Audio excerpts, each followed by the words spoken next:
for large community-based sharing. Patrick? Thank you. I'm going to try to speak in English, and not talk too fast. My name is Pat Kane. I'm a resident research fellow at the Anti-Phishing Working Group. We do a lot of data sharing and stuff around the world, and so we have some unique ideas and perspectives on what some of the issues are. Hence my comment yesterday about, wait, if we're going to do coordination, we should know what we're actually going to talk about before we try to yell at people. So we've been doing some work in how do you share data such that other people can use it effectively.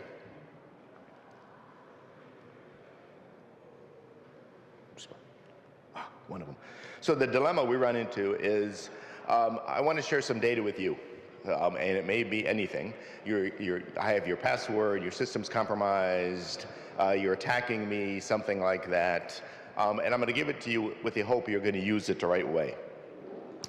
I also may not want to send data directly to you because I don't want you to know who I am. So I may send it to a data clearinghouse of some kind so they can tell you something's happening without disclosing the source of the data. Like if one of you guys finds a exposure in the FBI's website and you don't want to tell the FBI, you could send it to us, we could tell the FBI, and the FBI would get mad at us instead of you. And that's kind of a data clearinghouse thing.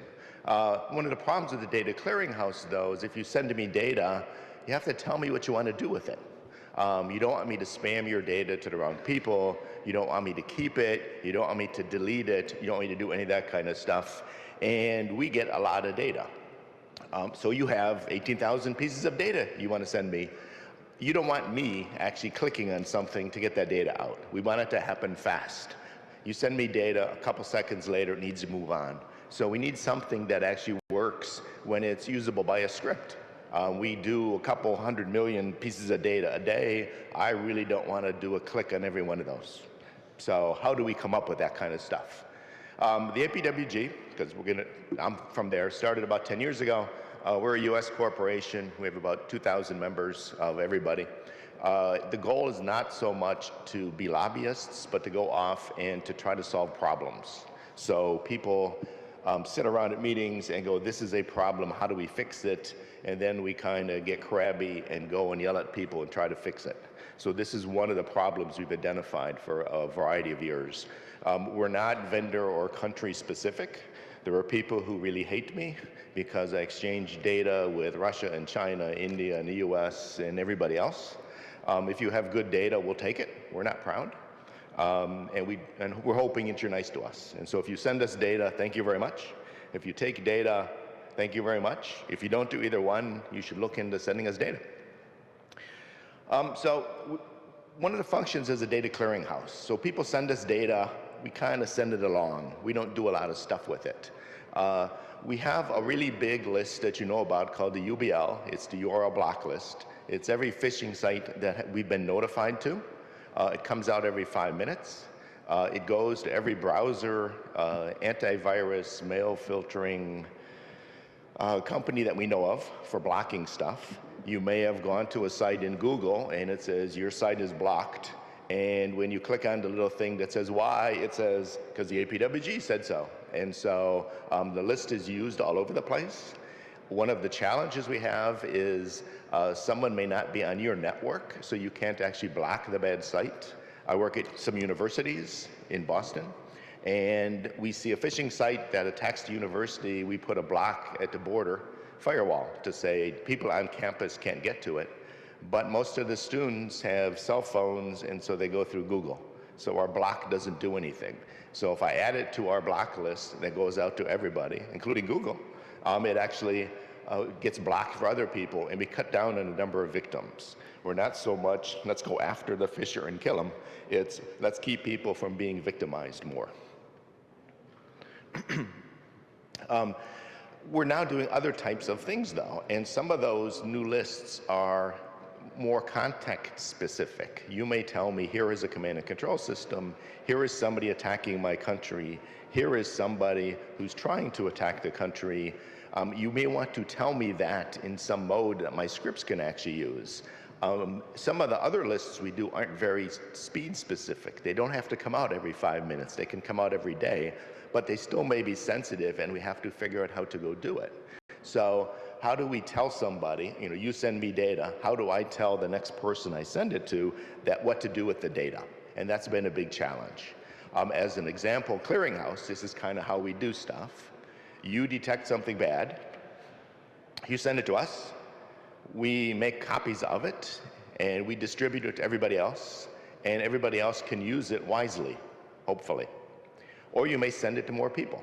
So if you're a national CERT and you're on one of our distributions, people send us data, we kind of mush it around, we send it to the national CERT, and the national CERT does something with it. We don't really know what it is. In most cases, we don't care. But some of that data is a little sensitive. We may not want the national CERT to tell the bad guys or to tell the wrong set of people. So how do I mark that data to say, hey, dear Mr. Guy at the national CERT, please don't give this to the bad guys? So our challenge started out with, so how do we mark data? And we spent a year or two working on that. Said, should we use TLP, the Grand Traffic Light Protocol? Should we use the standard 4 categories that everyone around the world uses? Public, private, restricted, unknown. And then we spent some time at a bar and found out that we're looking at this wrong. What we need to do is figure out how do we collect data first.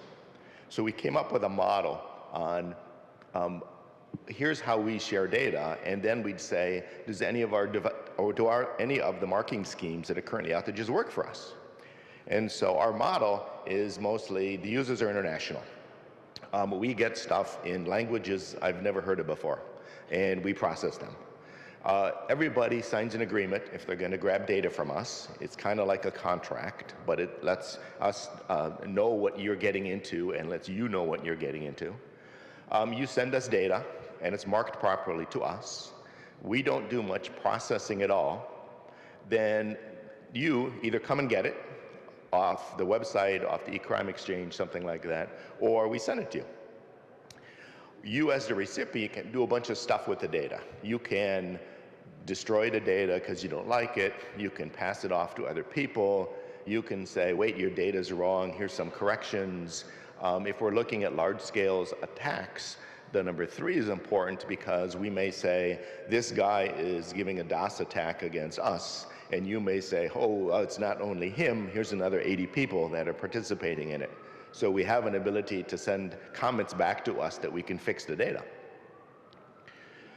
So if you look at it with what does our model really look like, it ends up a bunch of circles. So there is you send us data, and we're not going to do anything with it. We expect the only case is, hey, Bob is on my CERT team. Bob just went rogue. We need to get rid of Bob. Don't tell anybody, but don't send data to Bob anymore, or something like that. There's a second one that says, we're going to send you data, and you can give it to your coworkers in your security group. A CERT team is not a person, it's a group of people. A corporate security team is not a person, it's a group of people. Then there's the, hey, you get data from us because you do products, and so let's let you incorporate it into products. If you pull the URL block list from us, you may put it into your filtering software, and you sell it to other people. Right? It's a great thing to do. You can also, number 4, share it with the affected users. If somebody sends you a message that says, my computer is infected at home, you may want to tell me so I can go do something. So there's a step called infected users. Good. There's another thing that says we can share it within my own company. I work for Microsoft. I may send it to 1,000 people to say, here's some data we get. You could also forward it to other groups. You say, wow, I got this great data from the APWG, and I'm a CERT, and I want to send it to my first group. So there's a marking that says you can do that. Then there's you can share with anybody you want to. And notice that we thought of this as bigger and bigger circles. So if the data says I can share it with my affected users, which is a number 4, that means I can also do a 3, a 2, and a 1. So they're not very specific, like compartment marking things. They very are circles. a number of lawyers that hang out with us said, oh, this is fantastic. We can put regulatory markings on the data too. So it's private, or it's super private, or it's not private. And we spent some time thinking about that and said, oh, this is a really bad idea. So we're not actually letting the marks carry any legal authority. So we don't do, hey, I can only share number 4 data with special countries. No, I can only do certain things. And because it gets really hard as it gets more complex. And we're really good at simple things. For speed, we don't want to actually spend a lot of time doing stuff.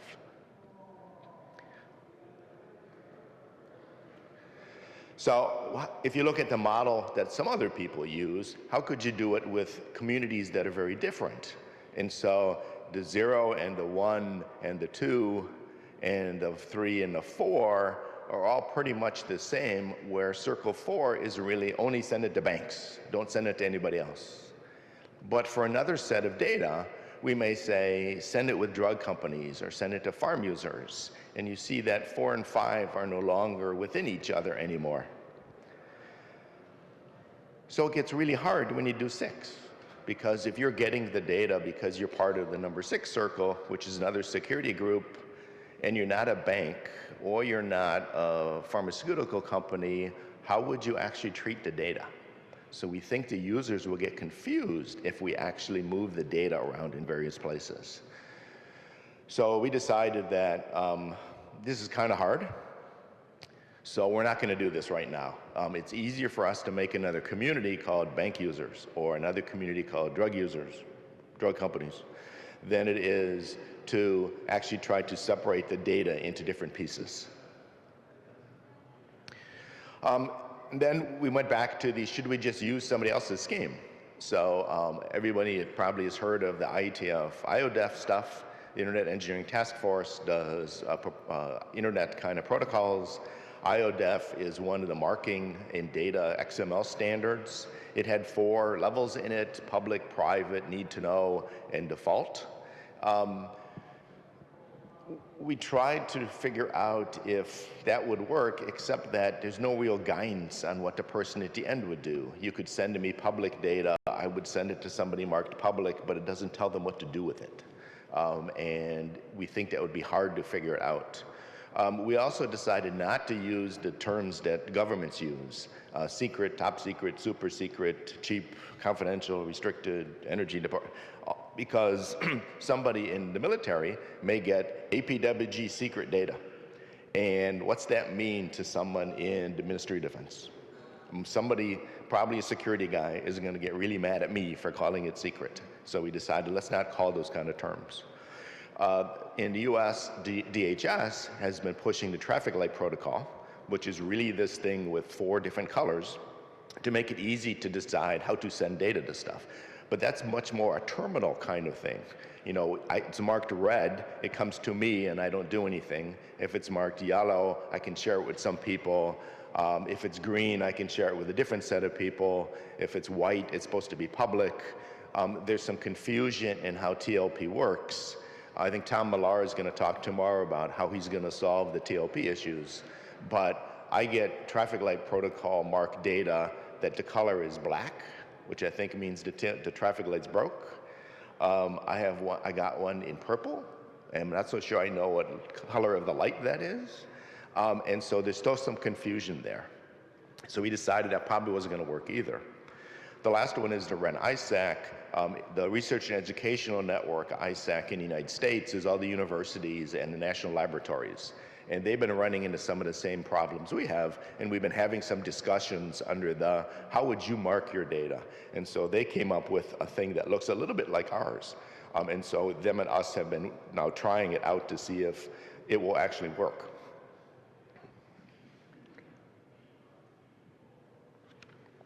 So a lot of the marking schemes are actually, can you see the data? Not so much, what can you do with it? And what we really needed was a thing that said, what can you do with it? So, and many people do not distinguish between the details are for you and you should send data to other people. So The Ministry of Defense versus the APWG issue is very important because we're worried about confusion. And TLP just didn't work for us, whether it was version 1 or version 2. And we need very clear definitions on what people can do with the data. Mistakes could be bad, and so we're worried about what happens with that. So we came up with a different marking scheme and said, let's pick some integers. It's an integer from 0 to 99. Each circle is divided into a summary and a details. We added some extra caveats. In the military, they call them the handling caveats for specific data that you may want to tell people. We came up with 3 of them very fast, one of which is no attribution, which is you can distribute the data, but you can't tell where you got it from. A second one is active investigation, the AI. I fondly call that the no-touchy rule, which is we know the bad guy is doing something. He's using this IP address. He has this stuff going on. Please don't alert him that we know about him. So you can block him, but don't attack him. And then there's the historical one, which is, oops, our system was broken. Here's the data from the last week. And we need to go off and actually do something. We decided to make every different marking community have an identification tag. So it's called APWG or APWG2 or Bob or something like that to define the different communities. So you could, in fact, make your own community. Call it Tom, call it Pat. And as long as you specified it and people knew what it was, it should work just fine. This is a busy chart, and I'm going to try not to read through the whole thing, but this is kind of the marks we came up with. And so you see that the numbers on the left go from the top one is recipient only as a 99, it goes to a community as an 83, and steps down to there's no restrictions at the bottom. The first version of this chart was reversed. 0 as recipient only, and it went up to 99. A number of European guys came by and said all the other marking schemes they know of start with 99 being the most restrictive. So we changed the numbers to be compatible with some other stuff. But the goal is each of the numbers is actually a bigger circle.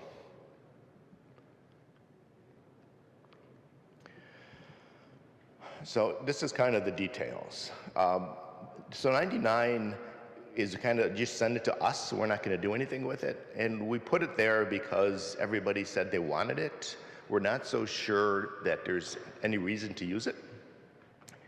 The tags actually are decreasing by arithmetics. And as a script guy, this means I can just do a very quick look at the number and I know what's going to go on. I don't have to parse it. I don't have to think about it. I can say, this is an 11. My script is dealing with everything bigger than 21. Throw it away. Or this is a 41. My script is dealing with everything bigger than 21. I should do something with it because we think it's very fast. The phrases that go with it, we picked in English because people said that'd be nice.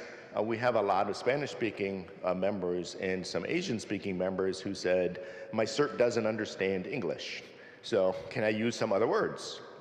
Sure, as long as you don't change the number, you can call them anything you want to.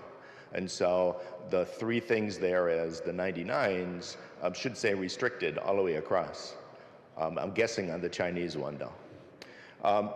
And there's currently no, but you can't send it to these guys. I mean, remember I said we're pretty country agnostic. You can't say, this data is really good, but oh my God, don't give it to Brazil. Or, oh my God, this is wonderful, don't give it to the US. You're part of the community. Once you got put in the community, you became trusted. And if it's really, you want to do that, we should send it to a different organization or a different community. That could be the don't give data to the US community that you could be a part of. And up until this point, note I didn't say XML or CSV or sticks or taxi or nothing. I just kind of said, it's data. So if you were using XML or sticks, you could use it in a sticks document. I'm not a big fan of sticks, but you could do it. I think all this is in the slides too, so I can save you some pictures. You could also do it in CSV. I mean, people tell me how great XML is, how great IODEF is, how great Abuse Helper is, and then 80% of my data comes as CSV. So we make it so you can use it in CSV. You put little commas in. It works the same way.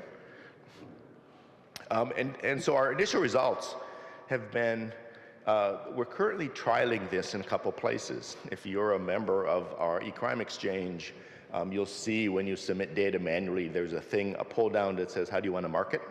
And we're using that as a test to see how it works. We've been asked by a number of our friends to identify TLP equivalents.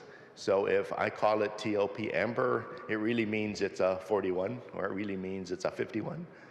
And we're having some debates on what those are. Some people are hesitant to pick a mark. We've had a number of people say, well, I'm just going to use the default one, whatever you come up with. And we expect that's going to change in the future as people get more comfortable doing markings. Because if everyone uses default, then it's probably not going to be really useful. And our interfaces allow remarking. So if you send some data to me that says, this is really for public use, and then somebody over here goes, oh my God, I can't believe he marked it as public, you can go into the interface actually and remark it to say, no, no, no, it's not that. It's supposed to be only for our friends. And allows us to capture errors. We've been very worried over the number of years of errors getting into the data. So we're always worried about how fast can we get stuff changed. And so the operational issues we run into now is what happens if the data is marked wrong? Most of the trials that we're doing are not life or death kind of things. So we're currently trusting the submitter. If you send us data, we figure you know how you want us to deal with it. You don't want us to go crazy. Some groups may not allow certain marks. We have a group that's doing some stuff, and they said public is not one of the choices. If data comes in marked as public, throw it away. We're like, okay, we can do that. We've been trying to integrate with other people's tools. It's moving slowly, but people are kind of nodding and saying, oh yeah, that's not too bad. But the community still needs some guidance. You know, how do you pick a mark? What does the mark mean to you? What's it mean to your local laws or your operational procedures? So we've been generating some guidance for people that says, this is kind of what we think it means in EU. This is kind of what we think it means in the AP cert world. And we're always willing to help people come up with what did these things mean to you. So we're trying this as an idea. It seems to have promise. It's working pretty good in some of our trials, but there's some tasks for you. And so if you do data sharing kind of like we do, you have a thing with circles on it, we would love to actually have you think about this and tell us if it'll work or if it's broken. People call us names all the time, feel free to. But we're trying to figure out if this is the right way to go. And so if you're using data markings, tell us if this is broken, tell us what's not working. Excuse me. There's a write-up and a document on apwg.org that's like 9 pages of here's what the marking scheme means. We have an XML schema if you're going to use it in sticks and things like that. If you send us data, feel free to mark it, and let's see if it actually works. But it's an evolution, and so we're making slowly but surely changes as we do stuff because we keep running into problems that we didn't think about a couple of months ago or a couple of years ago. In 2004, when we started sending out the phishing list, we really weren't worried about data marking. Now that we're getting into some other stuff, data marking has popped its head up pretty high again. One of the other things that has popped his head up is we're getting crabby with the lawyers. So I finally got fed up, and we're having a meeting in November 5th down the street in Reston. The idea was to get far enough away from Washington so the lobbyists wouldn't show up. We've been doing some work with the Council of Europe, and they've been talking about data sharing, and we finally said it's not data sharing, it's e-crime data sharing. So let's get very specific in what we're doing. And so what we're trying to do is have a day seminar to deal with some of the issues that people keep telling us why they won't send us data. And so there's on the agenda, there is what is crime data. There is let's get some of the bigger data sharers, the spam houses, the shadow server, the us, other people to say, how does data really flow now? And what are the issues and why people won't do stuff? And then what problems should we solve? And the big 5 problems that continually come up are, oh my God, I give you data, it may be subject to a freedom of information issue, which is odd for us as an organization. There are some attorneys who are concerned about proprietary data being included and having issues with it. There's people about liability. If I say that Bob is attacking me and Bob isn't, how do I make sure he can't sue me? There's this whole discussion we have, particularly in Europe, over IP addresses and PII. And then the last thing is, what tools would the lawyers need to actually get this stuff to happen? And so the goal is very specifically not to have a technical program and not to have people stand up and explain how their new company works, but to get lawyers to sit down and do the, how would we fix this stuff? We're going to show up with a bunch of guidance. So you want to deal with the FOIA issue, here's how we think we could deal with this. And we've talked to some random justice people around the world to see if that was true. I've talked to some lawyers about how to deal with the proprietary data piece, and so we're going to have a talk about that. But the goal was mostly to get everybody into a room and do this. So if you have a lawyer who doesn't want to send us data, there's some flyers in the back, but feel free to send them to Virginia in November, and they can come and yell at us. It's going to be a friendly day. We expect it to be a friendly day. That was my talk. If you haven't done stuff with the APWG before, we try to have fun too. So we have a bunch of bumper stickers. One that says, I sent all my money to Nigeria and all I got was this bumper sticker. Or our religious phase, which says, send a man a fish and he'll click on it, teach a man to fish. 10,000 people click on it. We also have a handful of other ones in Chinese, Spanish, French, Japanese. So if you're like, wow, Pat's a nice guy, feel free to come get a bumper sticker. Are there any questions? Do we have any questions for Patrick? We have one here. Hey, Nitin Patel, U.S. Department of Defense. You kind of touched on that at the very end, but have you actually run into any problems with, disputed attribution, any kind of lawsuit or something against your organization? We've had a good-sized company say they're not going to send us some very specific data because they're worried about liability. One of the things I get to do is hang out with lawyers. And so I have lunch with someone from the DC Circuit Court of Appeals who I brought this up at lunch. And he said there's no case law in the United States that he knows of that would cause the lawyer to say this. And so he wanted me to give him the lawyer's name so he could call him up and educate him a little bit. And so for most of the big 5 things that we run into, it's a lack of education on the lawyer's side. I mean, I have people on FOIA. I send data to you that could be a Freedom of Information Act.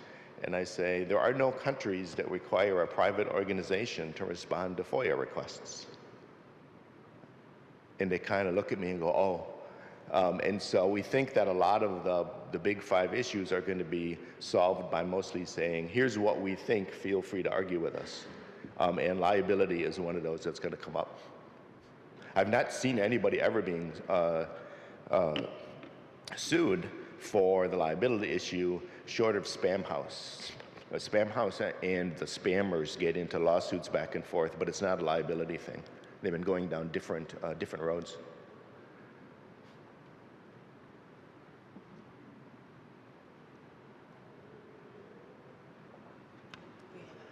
We have a question on the end.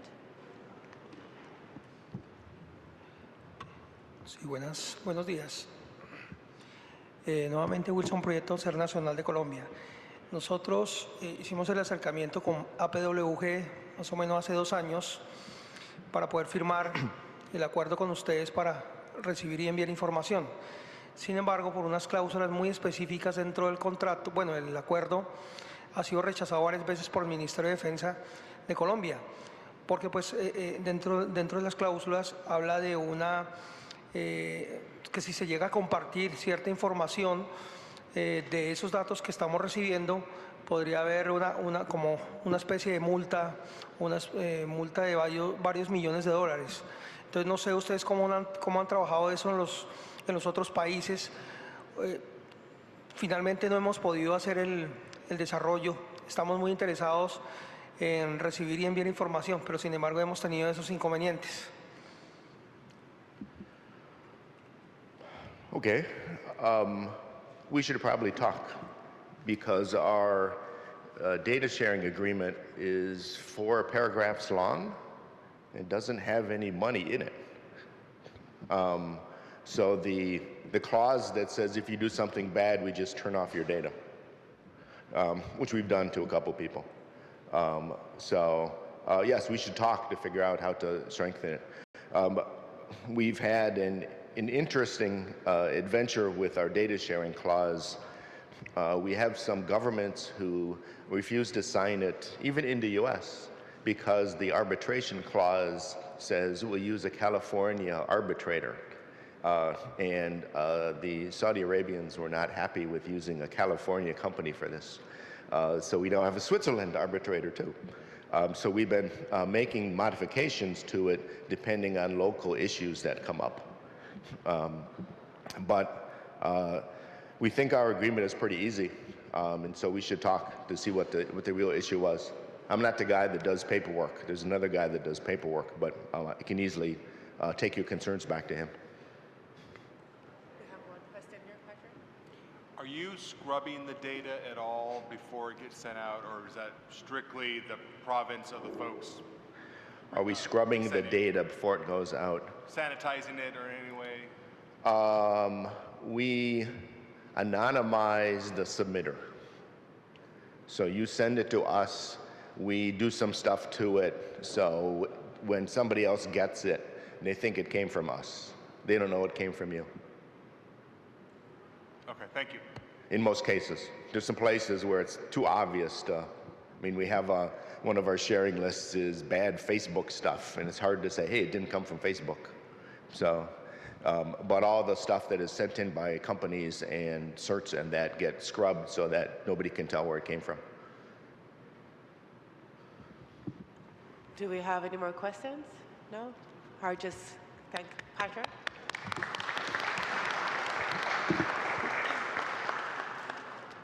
We'll now do a switch and we'll welcome Giovanni Cruz, Director of CSI ETE. He'll be doing a presentation on approaching a methodology to assess security on customer premises equipment. Giovanni, thank you. Gracias.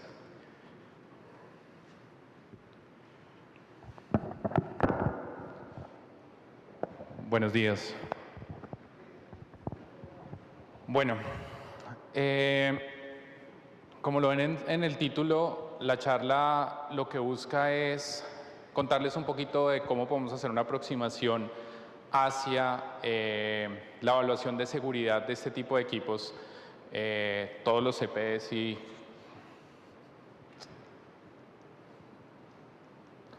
bueno, les cuento un poquito de mí. Soy el gerente de C7. He trabajado en la parte de gestión de seguridad de la información, algo de pen testing, respuesta a incidentes y algo dentro del tema de academia, y eso es lo que les quiero presentar.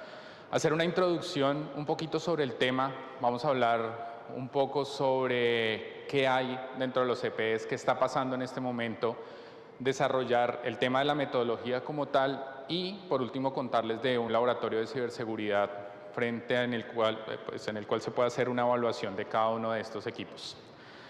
Algo interesantísimo, me pareció muy importante esto dentro de la primera etapa que tenemos en cualquier grupo de respuesta a incidentes, es todo el tema de preparación. Creo que esta palabra lo define muy bien. Esa preparación será la llave del éxito dentro de nuestra respuesta a incidentes. Cuando hablamos de preparación, generalmente dentro de todo el modelo de respuesta a incidentes de seguridad de la información, de alguna manera lo que estamos hablando es, ¿será que estamos preparados para responder a cualquiera de los posibles incidentes que vayamos a tener? De alguna forma, cuando hablamos de esta preparación, estamos diciendo que ya sabemos cómo manejar diferentes tipos de incidentes de seguridad.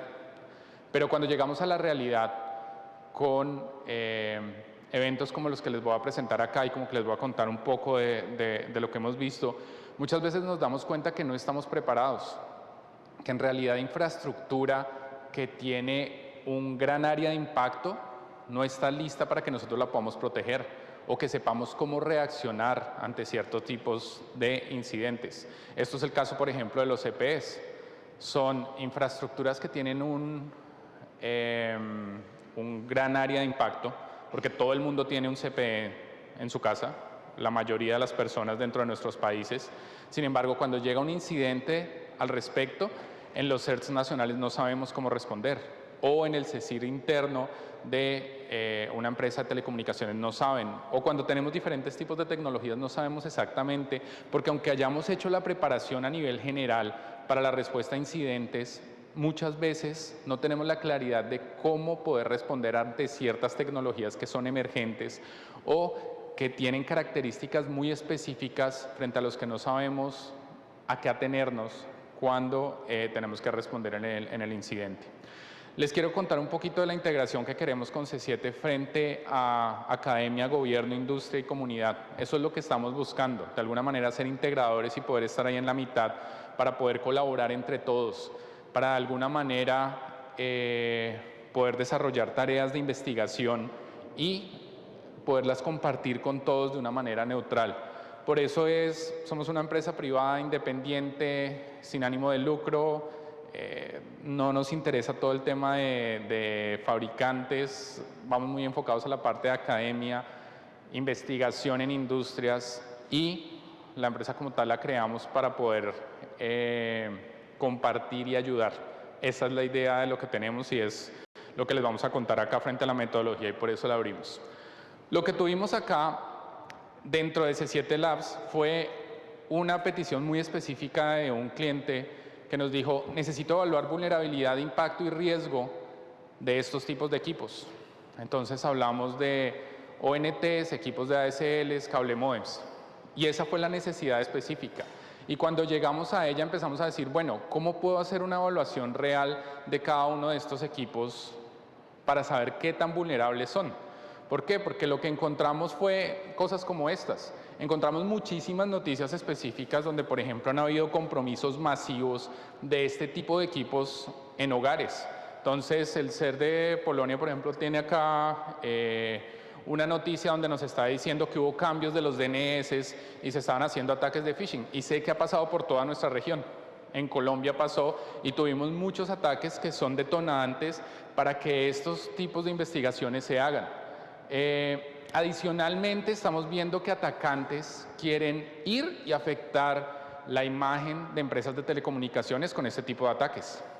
Entonces ellos dicen, no me están cuidando bien mi información o de alguna manera quiero dañar la imagen de cierta empresa, lo puedo hacer de esta forma, porque puedo hacer ataques masivos de una manera muy sencilla. Adicionalmente, vemos ataques como CrowdStrike Request Forgery, que es un ataque muy normal para estos equipos que no se ha evaluado, que va del lado del cliente y que de alguna manera, obviamente, aunque no es culpa del proveedor, el cliente lo siente así, porque siente que de alguna manera están comprometiendo su información, que será parte de lo que tenemos que evaluar. Y por último vemos casos como este. Este es un caso que estábamos acabando de armar la presentación y una persona simplemente dijo, me sacaron, o sea, estoy de mal genio, no me pusieron atención con lo que yo quería, los proveedores no están entregándome la información para poder gestionar mis equipos, entonces voy a hacer una prueba de concepto que corre por Tor y que me permite meterme a todos los equipos de Colombia para este caso. Sin embargo, la prueba de concepto está publicada en GitHub, está en este momento disponible y simplemente lo único que él quiso fue hacer esto porque, no sé, amaneció de mal genio, ahí están las contraseñas y el correo que está enviando. Que fíjense lo que está haciendo de exposición frente a los equipos que están en Internet en este momento. Y temas así están pasando a cada instante. Si ustedes ven en ExploitDB, bueno, esto es lo que les digo en GitHub, que está el Proof of Concept en este momento. Y Lo que vemos es que a cada momento, por ejemplo, en ExploitDB están saliendo nuevas vulnerabilidades que atacan directamente ciertos fabricantes y eso está ahí. Todo el mundo puede acceder a un proof of concept, hacer el ataque, revisar cómo comprometer cualquier infraestructura dentro de estos CPEs a nivel ISP, que es parte de lo que vamos a ver. Obviamente, para los ISPs tendrá un impacto muy grande frente a su reputación, que es parte de lo que vemos generalmente, que directamente a ellos les duele muchísimo. Las pérdidas de servicios generan la necesidad de ir y hacer reconfiguración de los equipos, incumplir con SLAs.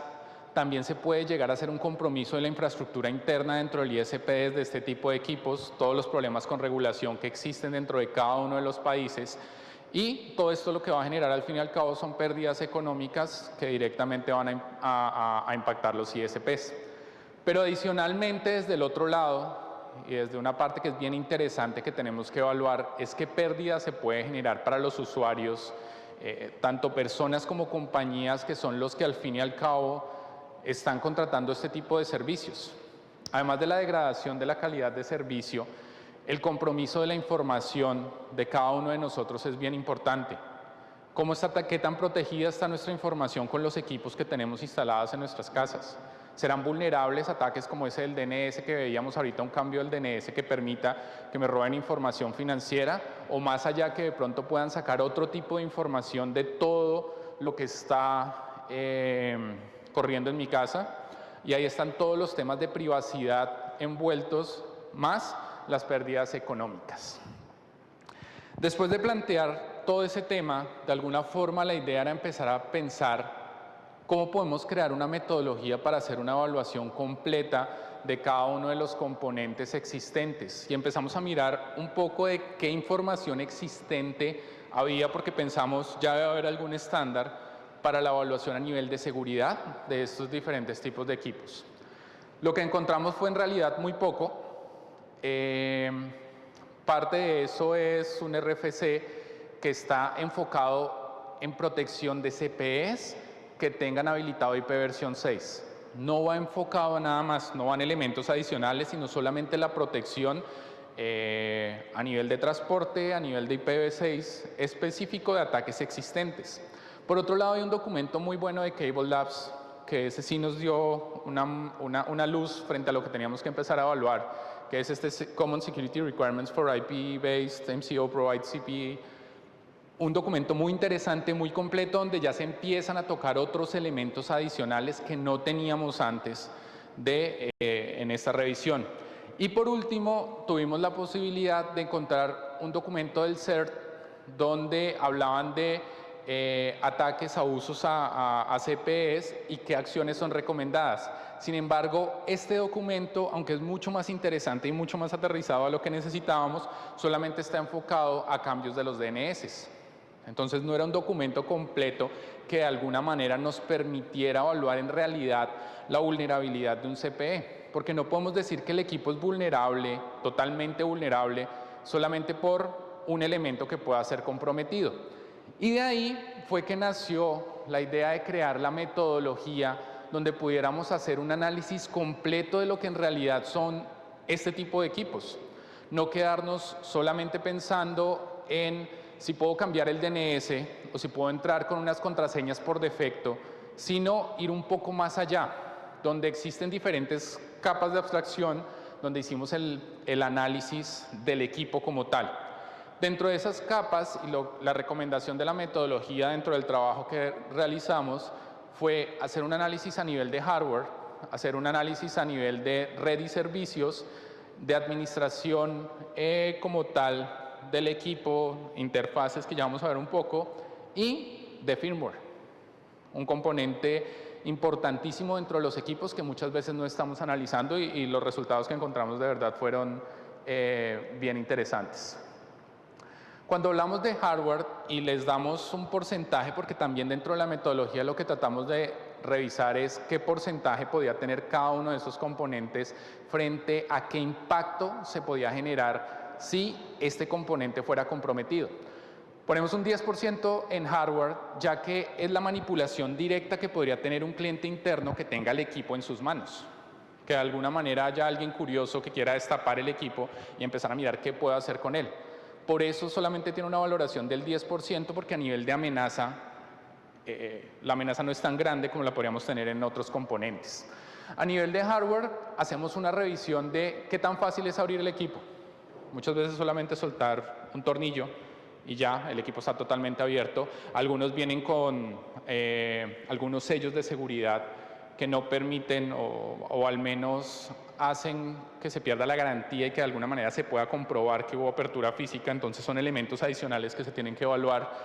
Interfaces de diagnóstico. Cuando abrimos el equipo, en muchos de ellos encontramos un puerto serial al que me puedo conectar directamente y empezar a hacer un dump completo de la memoria, sacar toda la información existente, y eso me va a permitir hacer un ataque exitoso de una manera mucho más sencilla.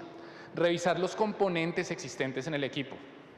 Muchos fabricantes o algunos fabricantes, como mejor práctica a nivel de seguridad, lo que hacen es borrar la información de los chips para que uno no pueda identificar exactamente qué son.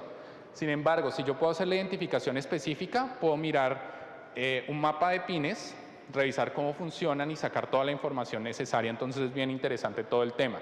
Y luego hacer un dump de la información que existe dentro de los componentes. Dependiendo también de cuántos pines tenga, por ejemplo, el equipo, va a ser mucho más fácil sacar la información de un integrado que tiene 8 pines a uno que tiene 48. Entonces lo puedo sacar, montar y sacar la información existente, que son temas interesantes a mirar ahí. Y por último, backdoors a nivel de hardware. Muchos fabricantes están dejando ahí ciertos elementos con los que yo puedo interactuar directamente para reprogramar o sacar información relativa a los equipos, entonces son elementos que se cumplen. ¿Qué es lo que buscamos ahí? Un check. Si todos estos elementos se cumplen, digamos que tuviéramos todos los elementos son vulnerables, ya tendríamos que ese CPE es un 10% vulnerable frente a una calificación global. Después,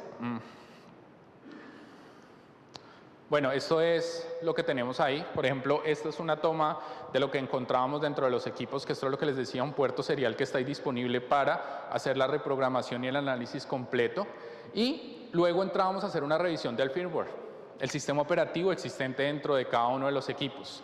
Con el firmware hacemos la evaluación de diferentes elementos, como qué tan fácil puede ser llegar a lograr ese firmware y tenerlo en nuestras manos para su análisis. ¿Qué tan fácil se puede hacer ingeniería inversa de cada uno de esos equipos? ¿Es posible o no es posible?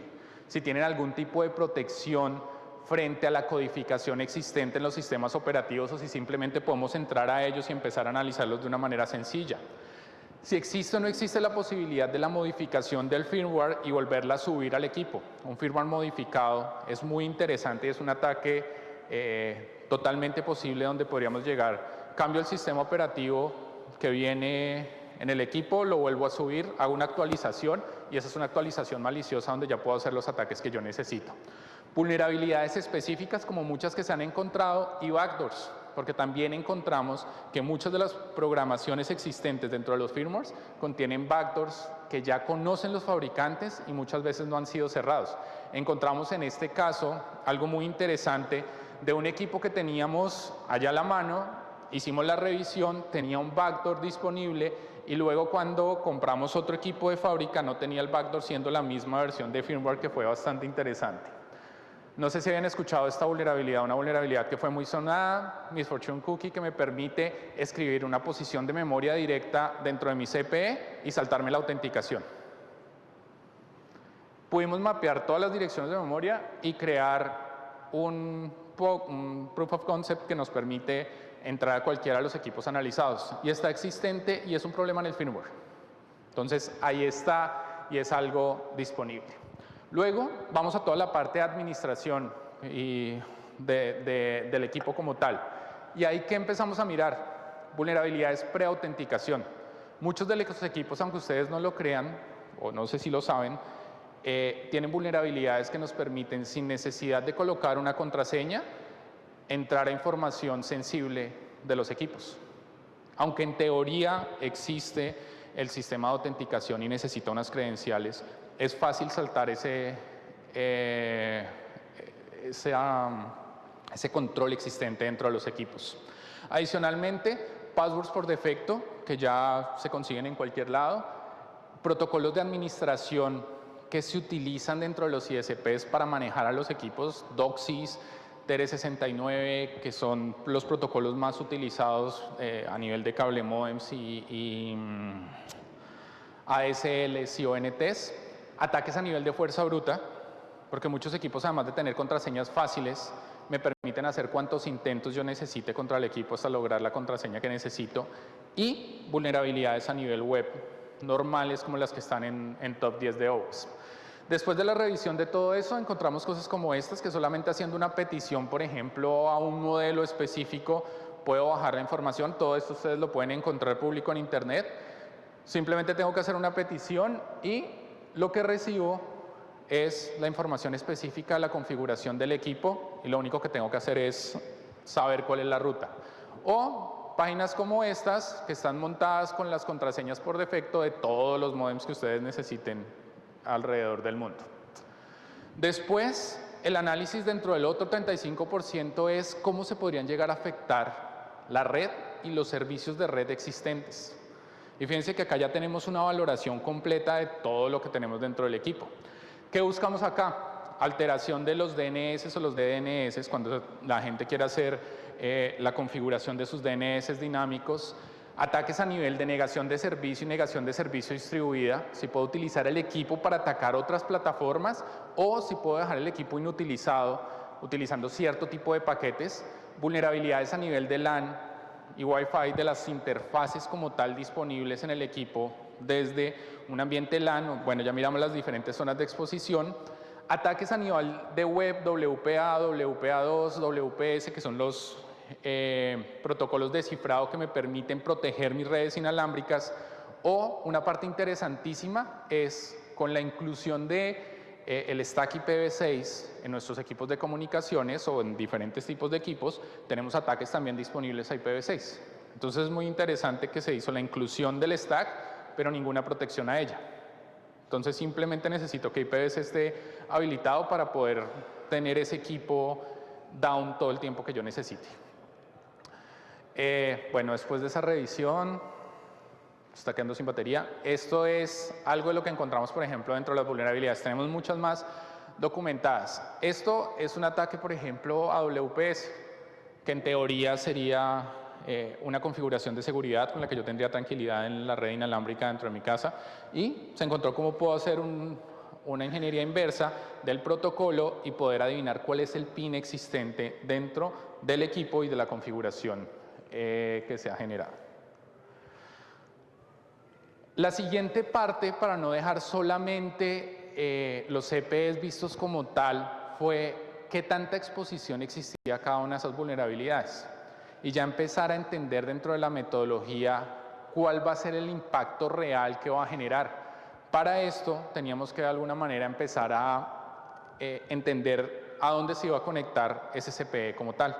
Y ahí tenemos tres zonas diferentes, que está la zona WAN, que pueda llegar a alguien desde internet a hacer el ataque, la zona LAN, que pueda ser la persona que tiene el servicio con el proveedor el que pueda generar el ataque, y cómo se podría llegar a atacar la zona de gestión o desde la zona de gestión, que es la que tiene como tal el ISP o quien esté brindando dicho servicio. Fíjense que desde esas perspectivas cada uno de los ataques que estamos proponiendo en la metodología tienen muchísima relevancia, porque cada una de estas zonas me van a permitir atacar de una manera diferente cada uno de los componentes que estamos analizando, y por eso la importancia de generar una metodología. ¿Qué aprendimos después de todo este trabajo que se hizo y el acercamiento que se hizo con esta metodología? Las vulnerabilidades muchas veces están en la adquisición y compra de los equipos, en los procesos como tal. Muchas veces el ISP puede ser que está haciendo muy bien hecho su trabajo frente a seguridad, pero lo que hemos estado viendo es que por otro lado el fabricante no. Y no estamos haciendo una revisión de qué está haciendo el fabricante, simplemente estamos comprando. Y es un problema grandísimo que tenemos todos. Y no lo estamos hablando solamente, bueno, esto va enfocado a CPEs, pero ya les cuento un poquito más. no tenemos capacidad muchas veces, independencia o capacidad tecnológica dentro de nuestros países y eso nos afecta directamente frente a la posibilidad de adquirir otros tipos de equipos que no sea lo que nos están enviando y los ciclos de actualización para los dispositivos embebidos no están bien definidos por los fabricantes o ni siquiera existen. No sé de los que estén acá cuántos sepan si de alguna manera tienen posibilidad de actualización de los equipos o dentro de los contratos existe algo que me diga mis equipos van a estar actualizados cada tanto cuando salga cierta vulnerabilidad que genere un impacto alto. Pero lo que hemos visto es que no existe. Si quieren que cambiemos el firmware, tenemos que volver a hacer un nuevo contrato y me tienen que prácticamente volver a comprar la tecnología o todo lo que ustedes necesiten. Entonces el tema se ha vuelto bastante crítico. Dentro del laboratorio lo que hacemos y la idea del laboratorio y de crear la metodología es poder crear un checklist para diferentes tipos de equipos, pero no quedarnos solamente pensando en CPEs. Aunque esta charla va muy enfocada hacia los CPEs, hacia equipos de comunicaciones, también es necesario que dentro de la preparación de nuestra respuesta a incidentes y frente al análisis que tenemos que hacer es empezar a hablar cómo podemos revisar equipos, por ejemplo, todo lo que estamos hablando de Internet de las cosas, cómo podemos empezar a revisar todas esas cosas que están conectadas cada día más y más, equipos de automatización industrial, equipos SCADA que existen dentro de diferentes plataformas que ya hemos definido como plataformas críticas que están ahí, que sabemos que también tienen vulnerabilidades de este tipo porque también son dispositivos embebidos con sistemas operativos similares a los que ya analizamos, dispositivos médicos. ¿Qué tan vulnerables están por ahí esos equipos? Cada vez están más conectados de alguna forma dentro de redes en los hospitales o posiblemente fuera de ellos y cómo pueden llegar a afectar esto. Equipos como IP, set-top box, todo lo que es televisión sobre IP, voz sobre IP, elementos que son tecnologías emergentes y hardware especializado que se están utilizando en diferentes plataformas. Me pasó un poquito del tiempo, pero bueno, si quieren más información, lo que nosotros hemos planteado es que los CERTs que necesiten información específica sobre la metodología nos pueden escribir al laboratorio y les entregaremos toda la información completa de cómo es la evaluación con la metodología.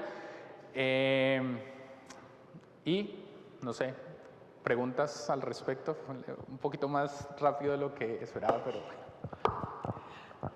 I think I have a question and Jorge has a question.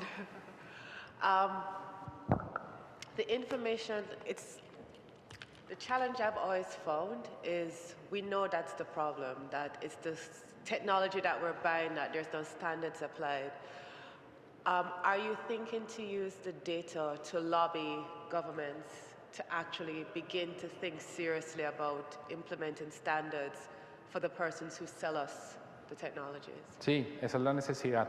Definitivamente la idea de la metodología detrás de esto es poder crear algo donde ya podamos empezar a decir cómo tenemos que evaluar la seguridad de esos equipos que vamos a introducir dentro de nuestras plataformas y que no se quede solamente enfocado en CPEs, que fue un primer acercamiento, sino en toda esta lista que estamos hablando.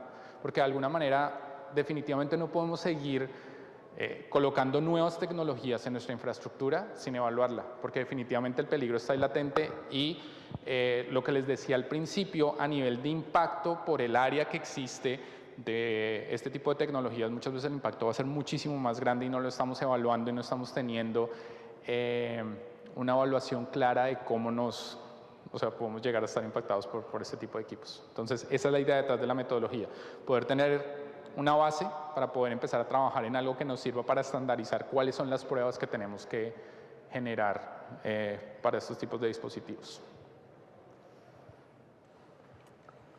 Bueno, Giovanni, muchas gracias por tu presentación, muy interesante. Y yo quisiera hacer unas reflexiones adicionales sobre, digamos, complementando las conclusiones que tú tenías. Uno es que acá hay unos temas regulatorios que no están resueltos. Yo he hablado varias veces con la Comisión Reguladora de Comunicaciones de Colombia sobre la necesidad de empezar a incorporar a los proveedores obligaciones relacionadas con la seguridad en equipos terminales de usuario. Sí. ¿Sí? Tú decías, no hay un ciclo por ejemplo, de generaciones de firmware para fabricantes, pero es que en Colombia así hubiera el ciclo, no pasaría nada, porque simplemente los fabricantes ni siquiera le dan la posibilidad al usuario de que hagan actualizaciones de firmware. Y hay Más, si las hace, puede tener problemas de, digamos, de disponibilidad del servicio y, digamos, estaría infringiendo una condición que está incluida en los contratos de prestación de los servicios. Y hay un problema adicional. Hablamos nosotros, por ejemplo, con el ISP con el que trabajamos y ellos le pidieron una actualización frente a ciertas vulnerabilidades cuando los ataques de DNS. El fabricante les dijo, yo ya hice la actualización, los DNS no se pueden cambiar. Y entonces iba uno a la pantalla principal de administración del equipo, miraba la configuración del DNS y efectivamente estaba bloqueada en la GUI, en la interfaz gráfica. Pero cuando hacíamos una petición sin autenticación, podíamos cambiar los equipos. Entonces, el fabricante tampoco es responsable frente a cómo generar un control real frente a las necesidades de seguridad para los equipos. Entonces, el tema es gravísimo porque aunque el ISP lo obligó a hacerlo, el fabricante no fue serio con el tipo de actualización que tenía que hacer y con el control como lo tenía que establecer. Sí, entonces para redondear esa conclusión hay dos temas. Unos relacionados con normas técnicas para la adquisición de ese tipo de bienes, que habría que yo creo que en todos los países de la región tenemos el mismo reto de especificar unas normas técnicas que incorporen estos temas, y a nivel de regulación, las comisiones reguladoras o las que hagan sus veces, mirar cómo se puede hacer para que realmente hayan procesos de actualización de firmware en los equipos. Y por otro lado, un tema que yo manifesté en el marco del Grupo Gubernamental de Expertos de Ciberseguridad de Naciones Unidas, y que es una preocupación que tenemos, y es el tema de la cadena de suministro.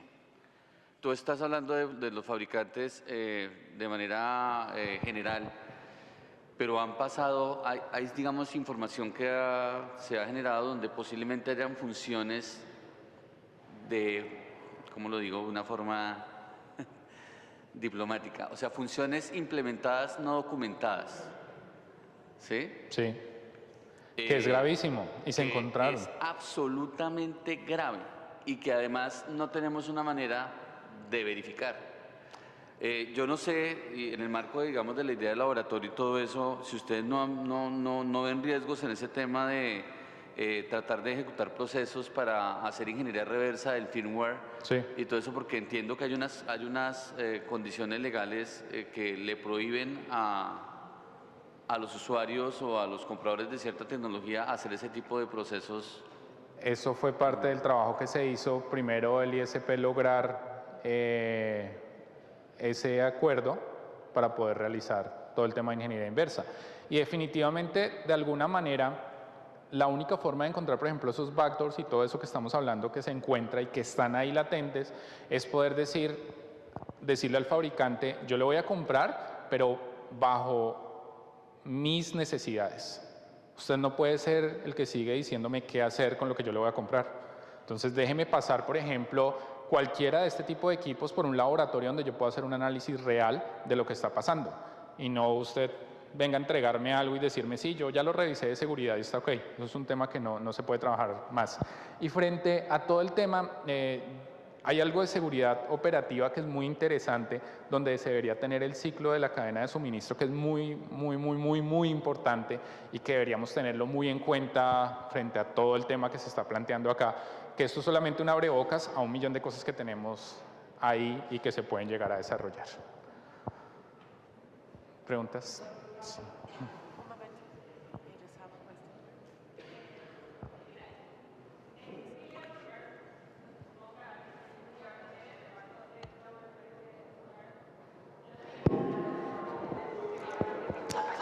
Los tipos de...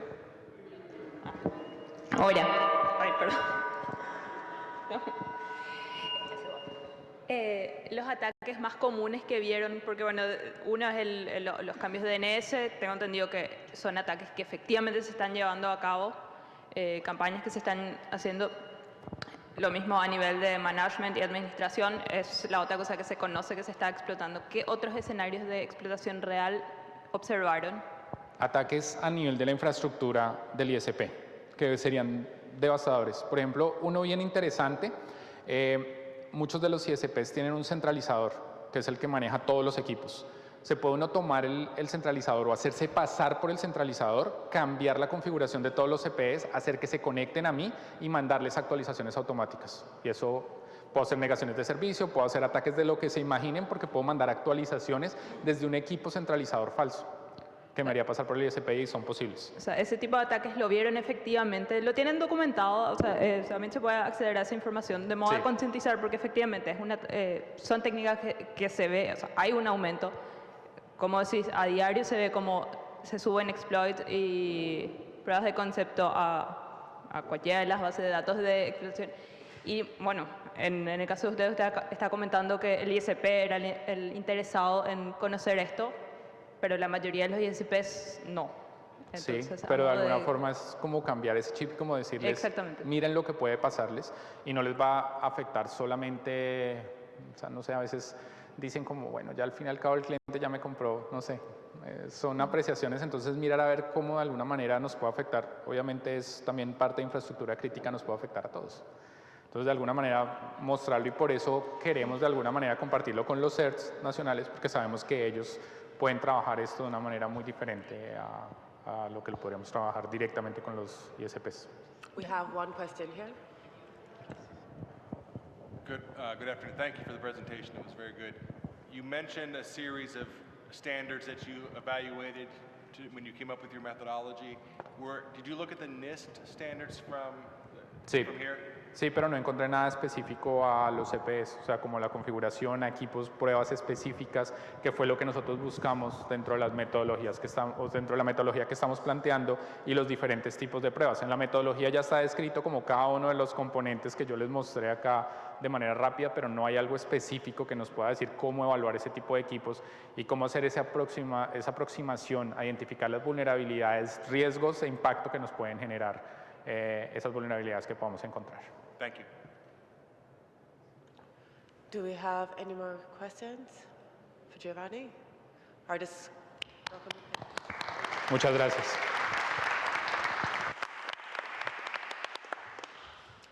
All right. I'm sorry, that presentation, that kind of information always shakes me a bit because I think more and more as governments, we have to start thinking about how do we equip our regulators to be able to regulate the industry and the world that we live in.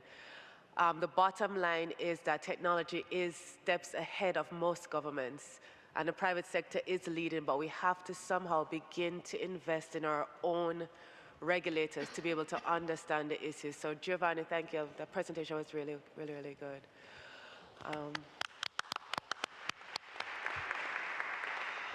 We're going to now take a break for lunch. Those of you who have been given the invitation, you know where you need to be now. We will come back at 2, and we will continue with the afternoon presentations. Thank you.